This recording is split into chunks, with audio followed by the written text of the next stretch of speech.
আমার হোয়াটসঅ্যাপটাতে আমি যাকে যা পাঠাচ্ছি একজনের ফোনে ঢুকে যায়, তার হোয়াটসঅ্যাপে ঢুকে যাচ্ছে, সেটা আবার ঠিক করতে হবে। তোমার হোয়াটসঅ্যাপটা ওপেন করো। তোমার হোয়াটসঅ্যাপটা ওপেন করার পর এখানে দেখো একটা 3 লাইন আছে। হ্যাঁ, 3 লাইনে ক্লিক করে এখানে দেখো একটা লিঙ্ক ডিভাইসেস, এখানে ক্লিক করার পর দেখো এখানে একটা লেখা আছে অ্যান্ড্রয়েড একটা ডিভাইসে লগইন আছে। তোমারটা তো ঢুকছে, ওরটা তো ঢুকছে। ওটাতে ঢুকছে। হ্যাঁ ঠিক। এবার এখানে ক্লিক করার পর লগ আউট করে দাও। হ্যাঁ, আবার ওখানে যাও, এখান থেকে গিয়ে লিঙ্ক ডিভাইসেস, এখানে দেখো কিছু নেই। তুমি কাউকে পাঠালেও সে দেখতে পাবে না, আর তোমাকেও যদি মেসেজ পাঠায় তো সেও দেখতে পাবে না। বিরাট উপকার হলো। এটা তো আমার শব্দ, গোপন জিনিস শব্দ অন্যজনে জেনে যাচ্ছে, তাহলে বিরাট এতে ছিলাম। সমস্যা সমাধান হয়েছে।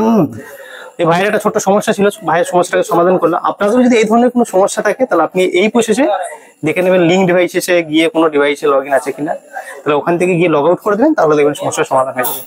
এই ধরনের ভিডিও পাওয়ার জন্য পেজটিকে ফলো করুন এবং ভিডিওটাকে শেয়ার করে অন্যদেরকে জানার সুযোগ করে দেন। ধন্যবাদ।